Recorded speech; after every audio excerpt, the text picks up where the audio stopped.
A Plataforma en Defensa da Sanidade Pública do Barbanza trasladou as concentracións do Centro de Saúde da Pobra aos xardíns de Valle Inclán. Pretenden deste xeito facer máis visible a súa protesta pola cobertura das vacantes e a apertura do PAC en quenda de tarde. Que tal, saúdos? O futuro do Club de Remo da Pobra é a día de hoxe unha incerteza. O proxecto de reforma da súa sede, que fora Pasto do Lume en xaneiro de 2025, quédaselles pequeno. O club traballa para conseguir o financiamento necesario para sacar adiante un proxecto máis ambicioso que dé resposta ás necesidades actuais da entidade, cun volume de remeiros importante. O Grupo de Desenvolvemento Rural Salneso Iaumia celebrou este xoves á noite a súa asemblea, un encontro que lle serviu para facer balance do ano 2025 e do estado no que se atopan os proxectos que contan co seu financiamento. Dende o órgano apuntan que estas iniciativas están executadas case o 100%, favorecendo así o desenvolvemento rural. En Pontevedra, Ponte do Burgo e o Gorgullón contan dende este venres con cada súa estación de reparación e inflado de bicicletas. Trátase duns equipamentos públicos instalados polo Concello. Son puntos autoservizo que se sitúan no Camiño de Santiago para facilitar que os ciclistas realicen reparacións e limpeza. A Festa do Albariño de Cambados celebrarase do 29 de xullo ao 2 de agosto. A cita cumprirá neste 2026 74 anos con todos os seus ingredientes: casetas das adegas da denominación de orixe Rías Baixas na Calzada, concertos en Fefiñáns e noutros puntos do municipio cata concurso, túnel do viño e o tradicional xantar. O pregoeiro deste ano será o actor cambadés Flaco Estévez. E Portas xa vibra ao ritmo do Porta América. Este venres pasarán pola azucreira desta localidade Hombres G ou M-Clan. Xa o sábado, último día de festival, será a quenda de Dani Martín, Amaya e Xoel López, entre outros. O Porta América arrancaba este xoves.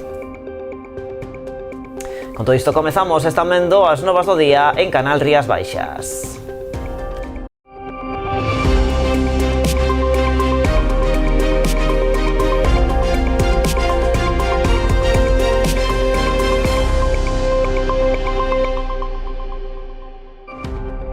E arrancamos coas protestas na defensa da sanidade pública na Pobra do Caramiñal.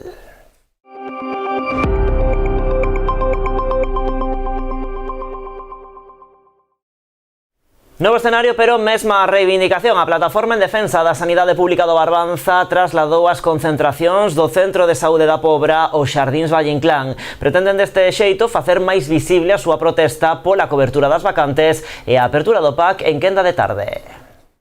Como cada venres, a Plataforma en Defensa da Sanidade Pública do Barbanza volveu concentrarse na Pobra. Nas últimas semanas, as protestas teñen lugar nos xardíns Valle Inclán, lugar máis céntrico e visible que o Centro de Saúde, co obxectivo de implicar a toda a cidadanía na súa reivindicación. As plataformas reúnense sempre nos centros de saúde, pero como este centro de saúde está moi lonxe do centro do pobo, entonces pedimos a concentración a celos aquí no xardín. Xa levamos aquí 3 ou 4 semanas e bueno, vemos que estamos máis á vista da xente e a xente está moito máis informada e estamos mellor aquí. Vamos a seguir tamén todo o verán, aínda que haya festas, por exemplo, o viernes que ven é a festa do Deán, do Carmen do Castelo, pero estaremos aquí tamén no xardín.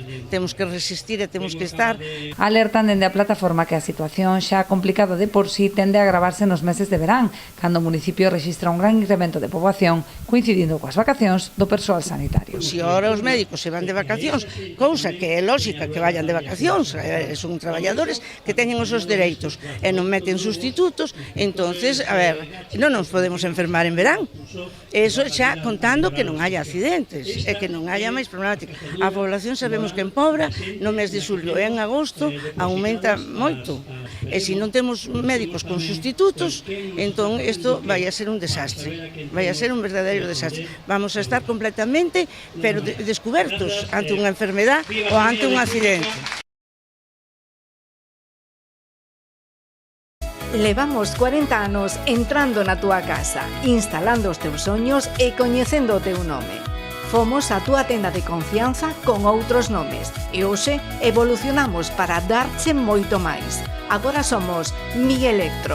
Mesmo equipo, mesma confianza e a experiencia de sempre coa forza dos mellores. Ven a descubrir a tecnoloxía máis avanzada co trato de toda a vida. Os de sempre, agora máis fortes que nunca. Agardámoste. Tras oficializarse o convenio polo que Xestura asumirá o polígono de Ribeira, o PSOE denuncia o bloqueo que a Xunta e o PP someteron ao proxecto por motivos partidistas. Din os socialistas que sempre defenderon a necesidade de que a Administración autonómica se implicara no financiamento do proxecto, que non podía depender únicamente da capacidade económica do Concello. A pesar das xestións realizadas polo anterior Executivo local, consideran que o PP atrasou o proxecto deliberadamente ata que os populares accederon á alcaldía de Ribeira.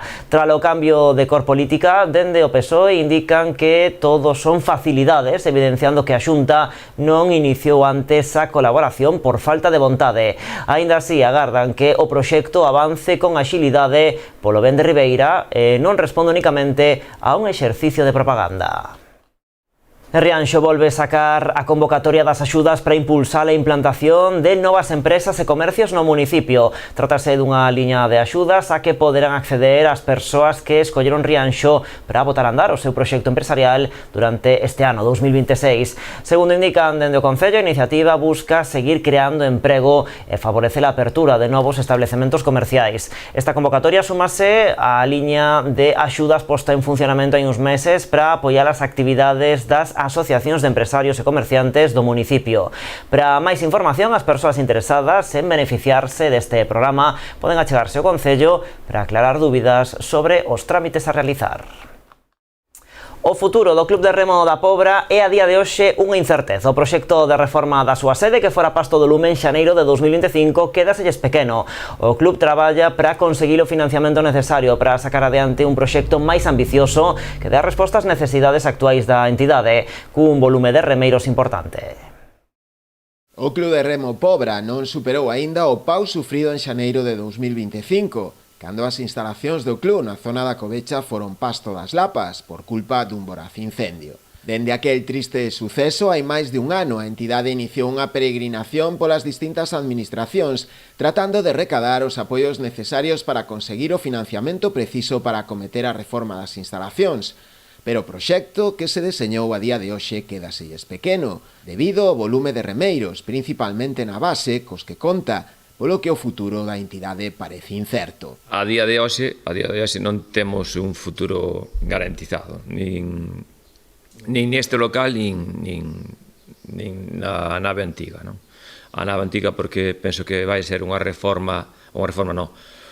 decentamento do local, co cual non sería imposible voltar para aí.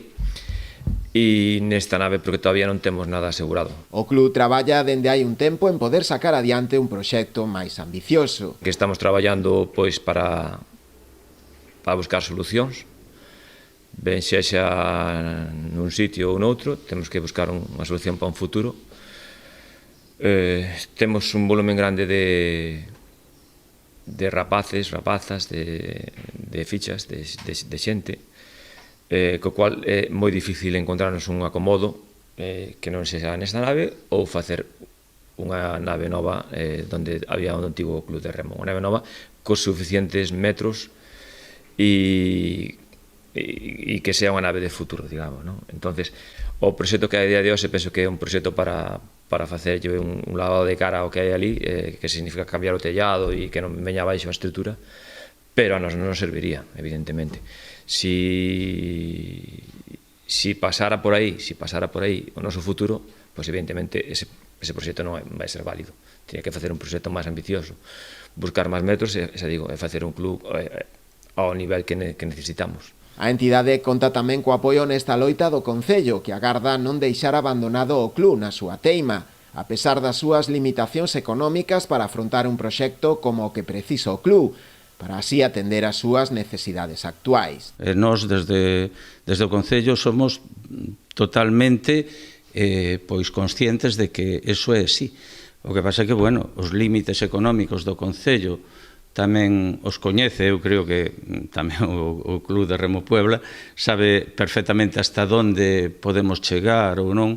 Desde logo, si temos unha cousa clara, que nós non vamos a deixar o Club de Remo Puebla abandonado, o sea, aquí nos teñen para estar ao seu lado e facer todo o que realmente podamos. Hasta onde podamos chegar, hasta aí vamos a chegar.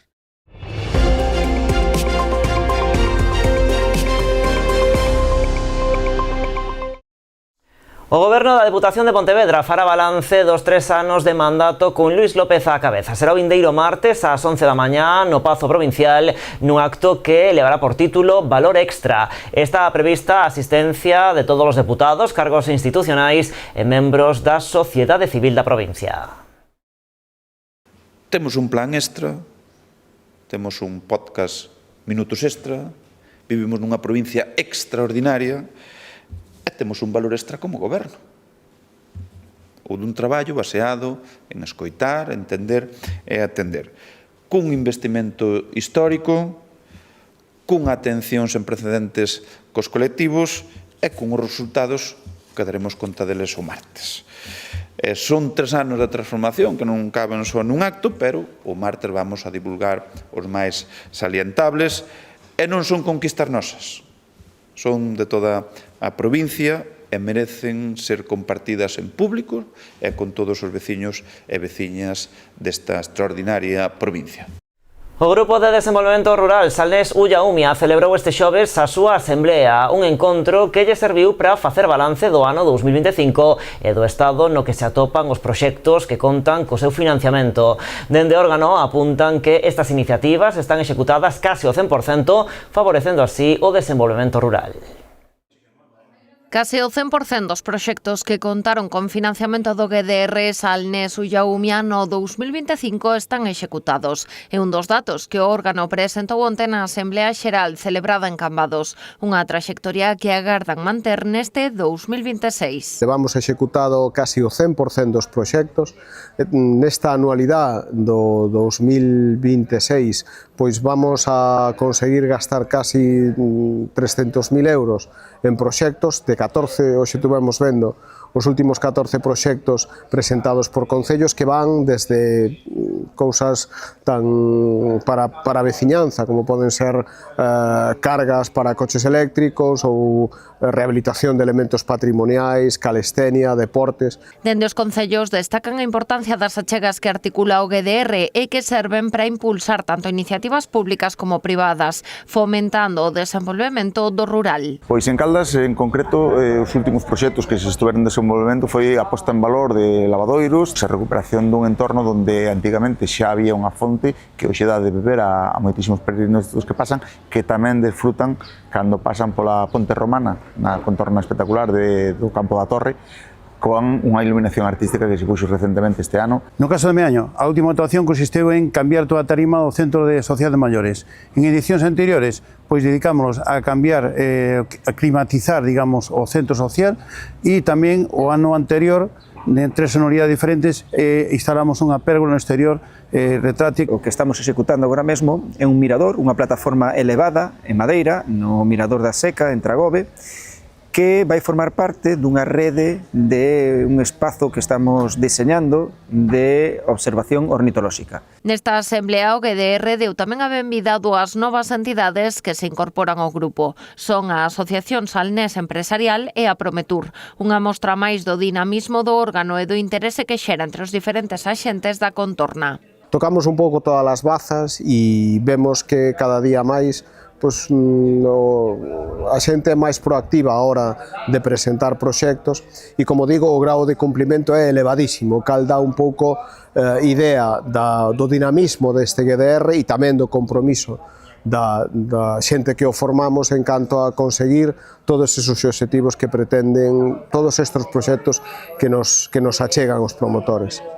A planificación do período líder 2023-2027 foi outro punto na orde do día. Neste marco lembrouse que a convocatoria de axudas correspondente a 2026 conta cun orzamento de case 982.000 euros destinado ao financiamento dos 45 expedientes presentados para as anualidades 2026-2028. Cada comarca establece un pouco cales son as súas liñas maestras.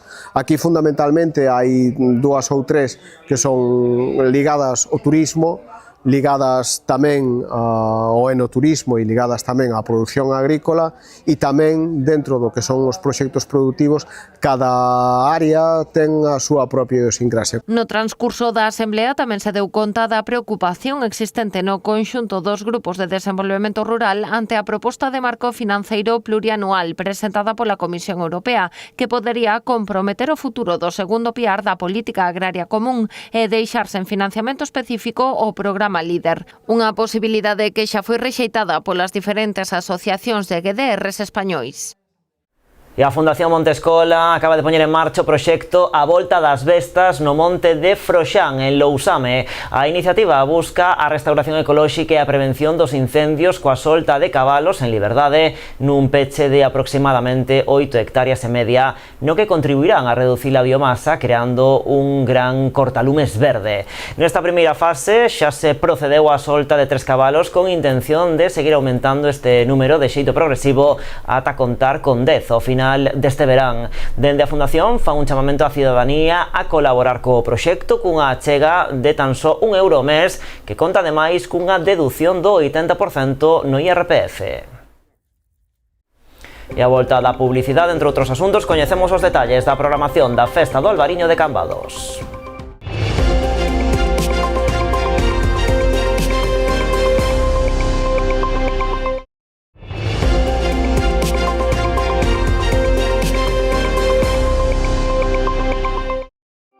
Aquí seguimos nas novas en Canal Rías Baixas. Pontevedra avanza nos traballos de mellora para acondicionar o acceso ao novo campo de fútbol de Salcedo. A intervención céntrase na pavimentación do viario nuns terreos cedidos pola comunidade de Montes.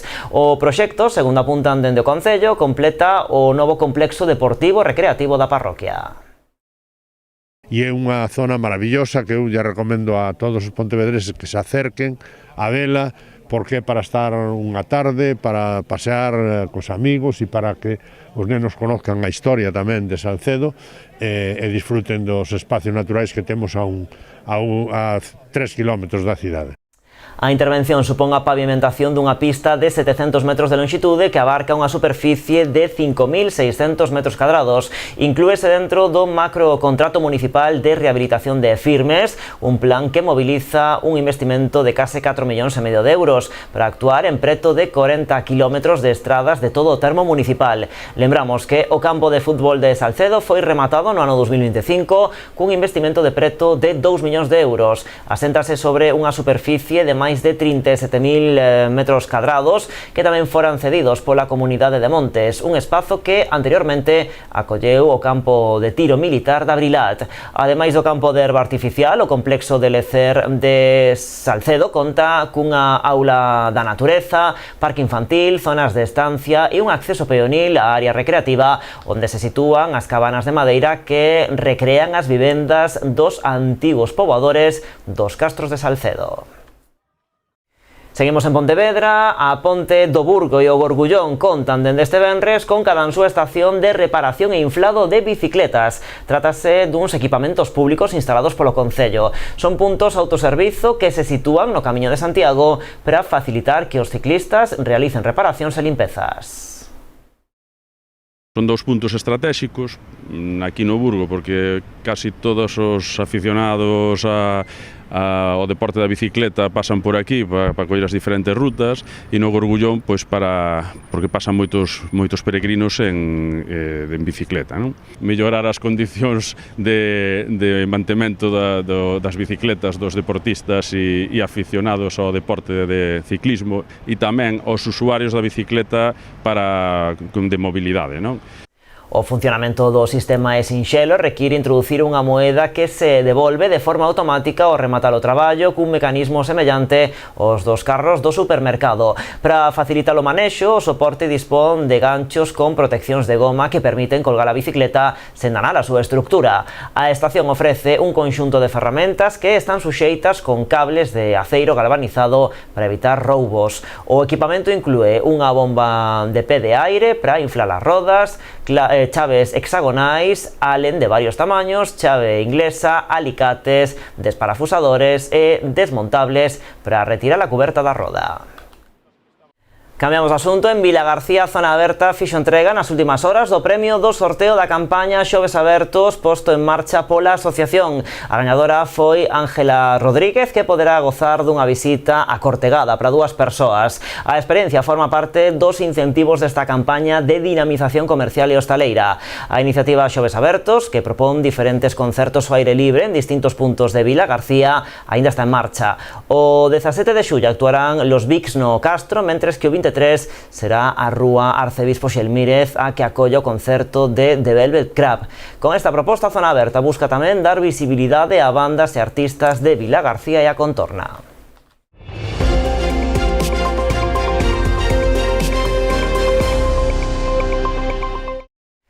Xa queda menos para unha das celebracións máis agardadas. A Festa do Albariño de Cambados será do 29 de xullo ao 2 de agosto. A cita cumprirá neste 2026 74 anos con todos os seus ingredientes. Casetas das adegas da denominación de orixe Rías Baixas na Calzada, concertos en Fefiñáns, en outros puntos do municipio, cata concurso, túnel do viño e o tradicional xantar. Este ano as obras do Pazo Torrado obrigarán a celebralo na Sociedade Cultural. Este venres tamén coñecíamos o nome do pregoeiro. Será o actor cambadés Flaco Estevez. O 29 de xullo Cambados renderase a súa Festa do Albariño, unha cita que na súa 74 edición xa ten pregoeiro. O actor cambadés Flaco Estevez será o encargado de dar o tiro de saída. O gran evento anual que temos en Cambados, que é a Festa do Albariño. Unha festa que este ano cumple 74 edicións que a convirten, pois xunto con outra, na máis veterana, na máis longeva, na decana das festas vitivinícolas de España. Así ata o 2 de agosto a vila estará de festa. O epicentro será o Paseo da Calzada. Aquí instalaránse as 42 casetas nas que se poderán beber os viños das adegas da denominación de orixe Rías Baixas. Estarán abertas dende o mediodía ata as 3 da madrugada. La gente que visite las casetas tendrá la oportunidad de catar todas las categorías y todas las tipologías de vinos que están amparadas bajo el paraguas de la denominación de origen. O Salón José Peña repetirá como escenario do túnel do viño. A actividade cumpre xa 15 anos, ofrecendo unha alternativa para catar as elaboracións da DEO nun ambiente máis tranquilo. A los expertos que vengan y que quieren catar en un ambiente un poco más reservado, más recogido, sacarlos de lo que es el bullicio del Paseo de la Calzada y que tengan la oportunidad de, bueno, pues probar esos vinos en un ambiente como más recogido y más profesional. Participan 82 bodegas, y decir que en total tenemos 207 marcas. A terceira pata vitivinícola da festa é a cata concurso. Na súa 28ª edición contará con 61 adegas participantes. 23 expertos encargaránse de avaliar os seus viños na procura de escoller os 3 mellores. Os gañadores daránse a coñecer tralo xantar oficial do domingo. Sabedes que o xantar, por motivo das obras no Parque de Torrado, no Pazo de Torrado, non podemos celebrarlo ali, e ímolo celebrar na Sociedade Cultural. Bueno, un pouquiño máis pequeno o recinto, probablemente teñamos que acortar en 50 persoas con respecto ao ano pasado. A festa completase cunha ampla oferta musical. Os grandes concertos de Fefiñáns, encabezados pola proposta de música urbana de Luar La L e Roa o venres 31, as orquestras e as sesións DJs en diferentes puntos da vila porán a banda sonora. Para un concello como Cambados, non, ser capaz de manter este nivel, eu creo que ten moito mérito, tendo en conta que competimos con grandes cidades e hoxe en día realmente resulta moi difícil armar un programa de concertos tendo en conta pois que estamos a falar de que hoxe en día as produtoras piden realmente auténticas barbaridades. Para garantir que o Albariño transcorre sen sobresaltos, Consello Regulador e Concello reforzarán os efectivos das forzas e corpos de seguridade do Estado coa contratación de seguridade privada. Tamén se incrementarán o servizo de limpeza e o sanitario coa contratación de ambulancias e mesmo unha ambulancia medicalizada para as noites de venres e sábado. E dunha festa que está por vir a outra que xa foi, e aínda coa resaca deses festexos en Boiro, o alcalde fixo balance dunhas celebracións que considera moi positivas. Ademais do éxito de público e o grau de satisfacción dos veciños e visitantes, Xosé Ramón Romero destaca o bo funcionamento dos dispositivos de seguridade, posto que apenas houve incidencias durante os 6 días de celebracións. O Concello de Boiro pechaba este mércores as súas festas de verán, as mellores da historia, segundo palabras do alcalde. O éxito destas celebracións reside non só no arduo traballo de organización de todos os departamentos municipais e forzas de seguridade, senón tamén no civismo e colaboración da cidadanía. O éxito non é deste equipo de goberno, nin dos traballadores do Concello, que, por cierto, que se implicaron, tanto uns como outros se implicaron arreo para conseguilo. O que hai que agradecer públicamente pois foron o éxito do colectivo de todos os veciños e veciñas e cidadáns de Boiro que axudaron moito deles na organización e sobre todo que participaron, todo o público participou con civismo e que levaron a esa xenerosidade que caracteriza os veciños e veciñas de Boiro, pois as molestias que montar no centro do Urbán as festas de verán, non? Tras este positivo balance, o alcalde quixo tamén condenar certas actitudes que tentaron empañar os festexos creando alarma social e difundindo bulos. Lamentar e condenar a intención de determinados individuos, por chamarlle de alguna maneira, que trataron de fracasar as festas de Boiro alarmando a población con falsidades. Non buscaban o ben colectivo, iso está clarísimo, buscaban o beneficio propio e os boireses obviaron os seus bulos e ese alarmismo disfrutando dun peche festivo histórico. Xosé Ramón Romero indicou que en todas as actividades programadas se cumpriron estritamente os protocolos de seguridade e mesmo se adotaron medidas adicionais como o peche apuntalado do aparcadoiro para a verbena do último día na que coincidían 3 orquestras. Sabíamos que presumiblemente iba a haber aglomeración como si terminou sendo, pero tiñamos todas adoptadas as medidas de seguridade que tínhamos que tal, para o cal tiñamos un claro objetivo que era evitar o tráfico rodado no centro urbano. Para iso puxemos en marcha esos aparcamentos disuasorios nas entradas de Boiro. Eu creo que conseguimos ese efecto que queríamos, que evitar todo o tráfico rodado xunto á xente. Para iso o que fixemos tamén é cortar a estrada principal e o último día, que así o tiñamos organizado, pechar o parque municipal para apuntalalo, porque sabíamos da aglomeración por primeira vez tanta xente nesta plaza, aínda que sí que vimos que non podíamos poñerlle máis peso e por iso a terceira orquesta estaba fora do que é a plaza, pero sí é verdade que contámonos con moita aglomeración e sabedes que hai que tomar decisións e tiñamos a decisión tomada e consideramos que era mellor asegurar que lamentar, non? Todos os dispositivos, tanto de tráfico como de seguridade, foron froito dunha longa planificación e nada tiveron que ver coa improvisación denunciada por certos sectores coa única intención de facer fracasar as festas por intereses partidistas. Portas xa vibra ao ritmo do Porta América. O recinto da Azucreira colleu este xoves a primeira xornada do festival con milleiros de persoas entregadas para gozar dos artistas que abriron unha nova edición desta cita que se ten convertido en imprescindible. A Moevo arrancou ás 6:30 da tarde. Colleronlle o relevo Hey Kid, Marina Arreche e Fillas de Casandra.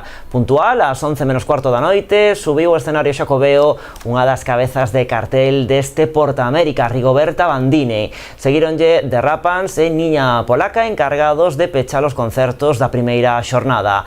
Outro dos puntos quentes do festival foi o show Rocking, onde 11 chefs recoñecidos a nivel nacional e internacional ofreceron as súas propostas de pincho ao público. Entre eles, Maca de Castro, Paco Roncero ou Viviana Varese.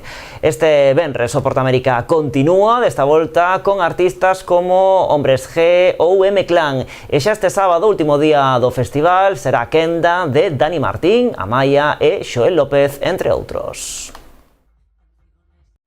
Último apuntamento na Pobra, a quinta edición da carreira solidaria Móvete pola Diabete, prevista inicialmente para este venres, tivo que ser aprazada. Celebrarase finalmente o venres da semana 20, do venres día 24, polo que o prazo de inscripción manterase aberto ata o mércores 22. Poderá realizarse a través da web carreirasgalegas.com, sendo gratuita en todas as categorías, agás na absoluta, na que a cota é de 8 euros. A proba organizada por Anedia, o Concello da Pobra e a Asociación de Atletismo do Barbanza dará comezo ás 8 da tarde con saída na Rúa Fernández Albor e meta na Praza Alcalde Segundo Durán. Os dorsais poderán retirarse media hora antes do inicio da carreira.